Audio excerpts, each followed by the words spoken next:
ओम शांति। ओम शांति। 29 फरवरी 2024। आज के बाबा के महावाक्य। आज बाबा ने कहा, मीठे बच्चे, माया दुश्मन तुम्हारे सामने है, इसलिए अपनी बहुत बहुत संभाल करनी है। अगर चलते चलते माया में फंस गए तो अपनी तकदीर को लकीर लगा देंगे।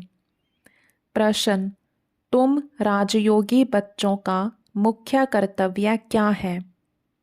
उत्तर, पढ़ना और पढ़ाना, यही तुम्हारा मुख्य कर्तव्य है। तुम हो ईश्वरीय मत पर, तुम्हें कोई जंगल में नहीं जाना है।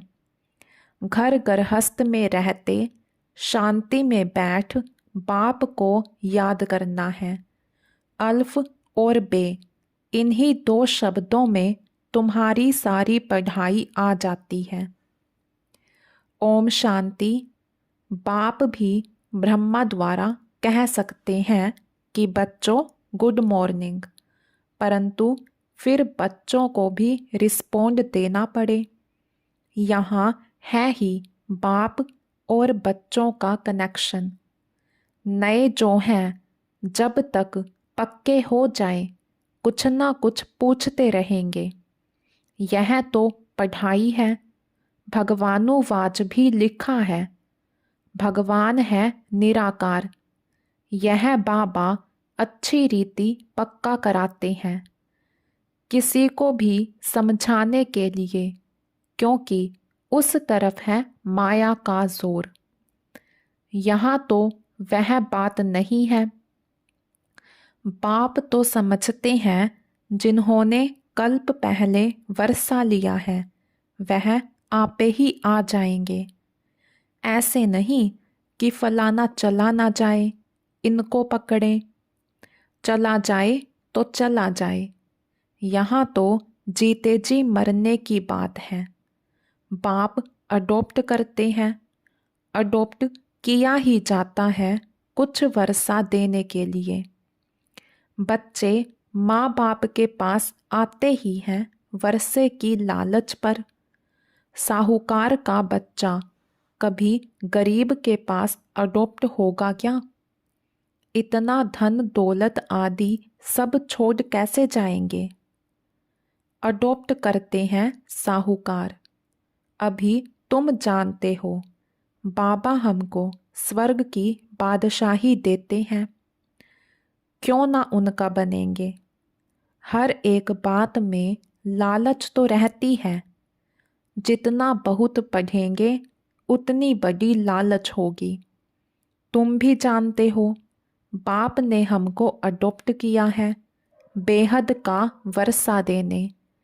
बाप भी कहते हैं, तुम सबको हम फिर से 5000 वर्ष पहले मुआफिक अडॉप्ट करते हैं। तुम भी कहते हो, बाबा हम आपके हैं। 5000 वर्ष पहले भी आपके बने थे। तुम प्रैक्टिकल में कितने ब्रह्मा कुमार कुमारियां हो। प्रजापिता भी तो नामी ग्रामी है। जब तक शूद्र से ब्राह्मण ना बने तो देवता बन ना सके। तुम बच्चों की बुद्धि में अब यह चक्र फिरता रहता है। हम शूद्र थे, अभी ब्राह्मण बने हैं, फिर देवता बनना है। सतयुग में हम राज्य करेंगे, तो इस पुरानी दुनिया का विनाश जरूर होना है। पूरा निश्चय नहीं बैठता है तो फिर चले जाते हैं। कई कच्चे हैं जो गिर जाते हैं। यह भी ड्रामा में नूंद है। माया दुश्मन सामने खड़ी है तो वह अपनी तरफ खींच लेती है। बाप घड़ी घड़ी पक्का कराते हैं, माया में फंस नहीं पड़ना, नहीं तो अपनी तकदीर को लकीर लगा देंगे।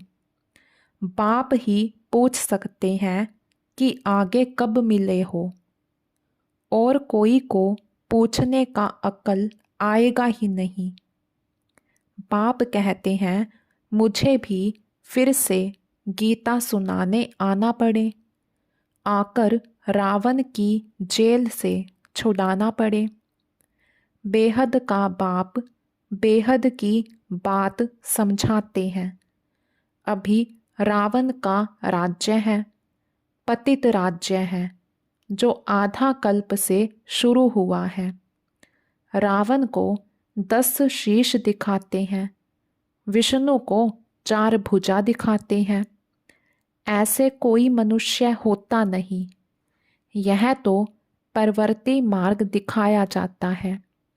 यह है एम ऑब्जेक्ट, विष्णु द्वारा पालना। विष्णुपुरी को कृष्णपुरी भी कहते हैं। श्री कृष्ण को तो 2 बाहें ही दिखाएंगे ना। मनुष्य तो कुछ भी समझते नहीं है। बाप हर एक बात समझाते हैं। वह सब है भक्ति मार्ग। अभी तुमको ज्ञान है। तुम्हारी एम ऑब्जेक्ट ही है नर से नारायण बनने की। यह गीता पाठशाला है ही जीवन मुक्ति प्राप्त करने के लिए। ब्राह्मण तो जरूर चाहिए। यह है रुद्र ज्ञान यज्ञ। शिव को रुद्र भी कहते हैं। अब बाप पूछते हैं, ज्ञान यज्ञ श्री कृष्ण का है या शिव का है? शिव को परमात्मा ही कहते हैं, शंकर को देवता कहते हैं। उन्होंने फिर शिव और शंकर को इकट्ठा कर दिया है। अब बाप कहते हैं, हमने इनमें प्रवेश किया है। तुम बच्चे कहते हो बाप दादा। वह कहते हैं शिव शंकर। ज्ञान सागर तो है ही एक। अभी तुम जानते हो ब्रह्मा सो विष्णु बनते हैं ज्ञान से। चित्र भी बरोबर बनाते हैं। विष्णु की नाभि से ब्रह्मा निकला, इसका अर्थ भी कोई समझ नहीं सकते। ब्रह्मा को शास्त्र हाथ में दिए हैं। अभी शास्त्रों का सार बाप बैठ सुनाते हैं या ब्रह्मा? यह भी मास्टर ज्ञान सागर बनते हैं। बाकी चित्र इतने ढेर बनाए हैं, वह कोई यथार्थ है नहीं। वह है सब भक्ति मार्ग के। मनुष्य कोई 8-10 भुजा वाले होते नहीं। यह तो सिर्फ परवर्ती मार्ग दिखाया है। रावण का भी अर्थ बताया है। आधा कल्प है रावण राज्य रात, आधा कल्प है राम राज्य दिन। बाप हर एक बात समझाते हैं। तुम सब एक बाप के बच्चे हो। बाप ब्रह्मा द्वारा विष्णुपुरी की स्थापना करते हैं और तुमको राजयोग सिखाते हैं। जरूर संगम पर ही राजयोग सिखाएंगे। द्वापर में गीता सुनाई, यह तो रोंग हो जाता है। बाप सच बतलाते हैं। बहुतों को ब्रह्मा का, श्री कृष्ण का साक्षात्कार होता है। ब्रह्मा का सफ़ेद पोश ही देखते हैं। शिव बाबा तो है बिंदी। बिंदी का साक्षात्कार हो तो कुछ समझ ना सके। तुम कहते हो हम आत्मा हैं। अब आत्मा को किसने देखा है? कोई ने नहीं। वह तो बिंदी है। समझ सकते हैं ना? जो जिस भावना से जिसकी पूजा करते हैं, उनको वही साक्षात्कार होगा। दूसरा अगर रूप देखें तो मूंझ पड़े। हनुमान की पूजा करेगा तो उनको वही दिखाई पड़ेगा। गणेश के पुजारी को वही दिखाई पड़ेगा। बाप कहते हैं, हमने तुमको इतना धनवान बनाया, हीरे जवाहरों के महल थे, तुमको अनगिनत धन था, तुमने अभी वह सब कहाँ गवाया। अभी तुम कंगाल बन गए हो, भीख मांग रहे हो। बाप तो कह सकते हैं ना। अभी तुम बच्चे समझते हो बाप आए हैं, हम फिर से विश्व के मालिक बनते हैं। यह ड्रामा अनादि बना हुआ है। हर एक ड्रामा में अपना पार्ट बजा रहे हैं। कोई एक शरीर छोड़ जाकर दूसरा लेते हैं, इसमें रोने की क्या बात है। सतयुग में कभी रोते नहीं। अभी तुम मोहजीत बन रहे हो। मोहजीत राजाएं यह लक्ष्मी नारायण आदि हैं। वहाँ मोह होता नहीं। बाप अनेक प्रकार की बातें समझाते रहते हैं। बाप है निराकार। मनुष्य तो उसे नाम रूप से न्यारा कह देते हैं, लेकिन नाम रूप से न्यारी कोई चीज़ थोड़े ही होती है। हे भगवान, ओ गॉड फादर कहते हैं ना, तो नाम रूप है ना। लिंग को शिव परमात्मा, शिव बाबा भी कहते हैं। बाबा तो है ना बरोबर। बाबा के ज़रूर बच्चे भी होंगे। निराकार को निराकार आत्मा ही बाबा कहती है। मंदिर में जाएंगे तो उनको कहेंगे शिव बाबा। फिर घर में आकर बाप को भी कहते हैं बाबा। अर्थ तो समझते नहीं, हम उनको शिव बाबा क्यों कहते हैं। बाप बड़े ते बड़ी पढ़ाई 2 अक्षर में पढ़ाते हैं, अल्फ और बे। अल्फ को याद करो तो बे बादशाही तुम्हारी है। यह बड़ा भारी इम्तिहान है। मनुष्य बड़ा इम्तिहान पास करते हैं तो पहले वाली पढ़ाई कोई याद थोड़े ही रहती है। पढ़ते पढ़ते आखरीन तंत बुद्धि में आ जाता है। यह भी ऐसे है, तुम पढ़ते आए हो। अंत में फिर बाप कहते हैं मन मना भव, तो देह का अभिमान टूट जाएगा। यह मन मना भव की आदत पड़ी होगी तो पिछाड़ी में भी बाप और वर्षा याद रहेगा। मुख्य है ही यह, कितना सहज है। उस पढ़ाई में भी अभी तो पता नहीं क्या क्या पढ़ते हैं। जैसे राजा वैसा वह अपनी रस्म चलाते हैं। आगे मन शेर पाव का हिसाब चलता था, अभी तो किलो आदि क्या क्या निकल पड़ा है। कितने अलग अलग प्रांत हो गए हैं। दिल्ली में जो चीज़ 1 रुपया शेर, बॉम्बे में मिलेगी 2 रुपया शेर, क्योंकि प्रांत अलग अलग हैं। हरेक समझते हैं हम अपने प्रांत को भूख थोड़े ही मारेंगे। कितने झगड़े आदि होते हैं, कितना रोला है। भारत कितना सोलवेंट था, फिर 84 का चक्र लगाते इनसोल्वेंट बन पड़े हैं। कहा जाता है हीरे जैसा जन्म अमोलक कोड़ी बदले खोया रे। बाप कहते हैं तुम कोड़ियों के पिछाड़ी क्यों मरते हो। अब तो बाप से वर्षा लो, पावन बनो।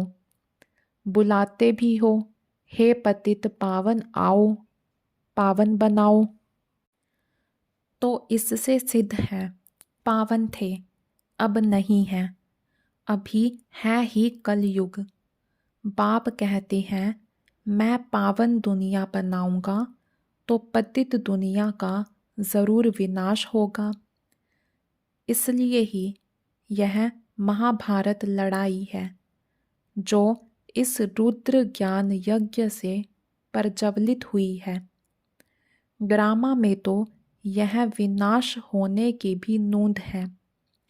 पहले पहले तो बाबा को साक्षात्कार हुआ, देखा इतनी बड़ी राजाई मिलती है तो बहुत खुशी होने लगी। फिर विनाश का साक्षात्कार भी कराया। मनमना भव, मध्याजी भव, यह गीता के अक्षर हैं। कोई कोई अक्षर गीता के ठीक हैं। बाप भी कहते हैं तुमको यह ज्ञान सुनाता हूँ, यह फिर प्रायलोप हो जाता है। कोई को भी पता नहीं है कि लक्ष्मी नारायण का राज्य था तो और कोई धर्म नहीं था। उस समय जनसंख्या कितनी थोड़ी होगी, अब कितनी है, तो यह चेंज होनी चाहिए। ज़रूर विनाश भी चाहिए। महाभारत लड़ाई भी है, ज़रूर भगवान भी होगा। शिव जयंती मनाते हैं तो शिव बाबा ने क्या आकर किया, वह भी नहीं जानते हैं। अब बाप समझाते हैं। गीता से श्री कृष्ण की आत्मा को राजाई मिली। मात पिता कहेंगे गीता को, जिससे तुम फिर देवता बनते हो। इसलिए चित्र में भी दिखाया है। श्री कृष्ण ने गीता नहीं सुनाई।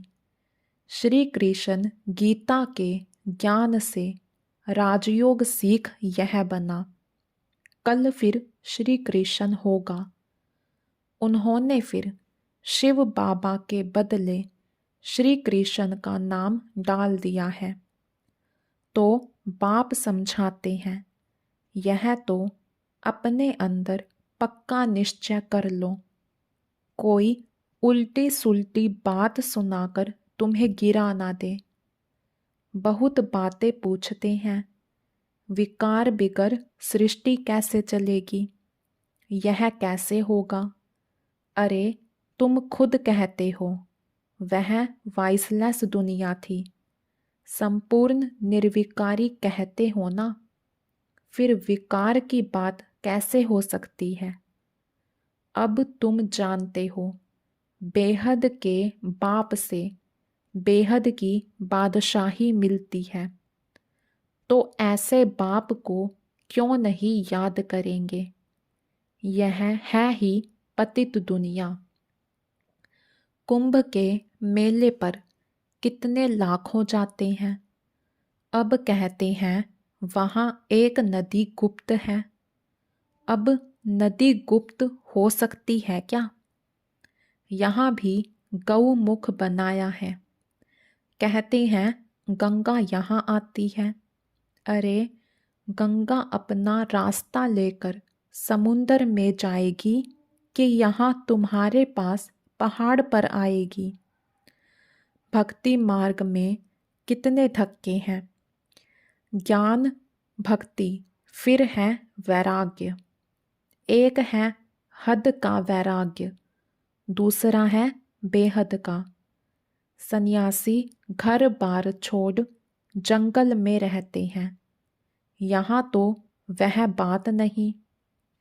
तुम बुद्धि से पुरानी दुनिया का संन्यास करते हो। तुम राजयोगी बच्चों का मुख्य कर्तव्य है पढ़ना और पढ़ाना। अब राजयोग कोई जंगल में थोड़े ही सिखाया जाता है। यह स्कूल है, ब्रांचेस निकलती जाती हैं। तुम बच्चे राजयोग सीख रहे हो। शिव बाबा से पढ़े हुए ब्राह्मण ब्राह्मणियाँ सिखाते हैं। एक शिव बाबा थोड़े ही सबको बैठ सिखाएगा। तो यह हुई पांडव गवर्नमेंट। तुम हो ईश्वरीय मत पर। यहाँ तुम कितना शांति में बैठे हो। बाहर तो अनेक हंगामे हैं। बाप कहते हैं 5 विकारों का दान दो तो ग्रहण छूट जाएगा। मेरे बनो तो मैं तुम्हारी सब मनोकामनाएं पूरी कर दूंगा। तुम बच्चे जानते हो अभी हम सुख धाम में जाते हैं, दुख धाम को आग लगनी है। बच्चों ने विनाश का साक्षात्कार भी किया है। अब टाइम बहुत थोड़ा है, इसलिए याद की यात्रा में लग जाएंगे तो विकर्म विनाश होंगे और ऊंच पद पाएंगे। अच्छा, मीठे मीठे सिकिलथे बच्चों प्रति माता पिता बाप दादा का याद प्यार और गुड मॉर्निंग। रूहानी बाप की रूहानी बच्चों को नमस्ते। हम रूहानी बच्चों की रूहानी बाप दादा को दिल व जान शिकवा प्रेम से नमस्ते जी, नमस्ते जी। धारणा के लिए मुख्य सार। फर्स्ट पॉइंट, बाप के वर्षे का पूरा अधिकार लेने के लिए जीते जी मरना है, अडॉप्ट हो जाना है। कभी भी अपनी ऊंची तकदीर को लकीर नहीं लगानी है। सेकंड पॉइंट, कोई भी उल्टी सुल्टी बात सुनकर संशय में नहीं आना है, जरा भी निश्चय ना हिले। इस दुख धाम को आग लगने वाली है, इसलिए इससे अपना बुद्धि योग निकाल लेना है। वरदान, समय परमान अपने भाग्य का सिमरन कर खुशी और प्राप्तियों से भरपूर बनने वाले समृद्धि स्वरूप भव। समय परमान अपने भाग्य का सिमरन कर खुशी और प्राप्तियों से भरपूर बनने वाले समृद्धि स्वरूप भव। भक्ति में आप समृद्धि स्वरूप आत्माओं के यादगार रूप में भक्त अभी तक आपके हर कर्म की विशेषता का सिमरन करते अलौकिक अनुभवों में खो जाते हैं। तो आपने प्रैक्टिकल जीवन में कितने अनुभव प्राप्त किए होंगे?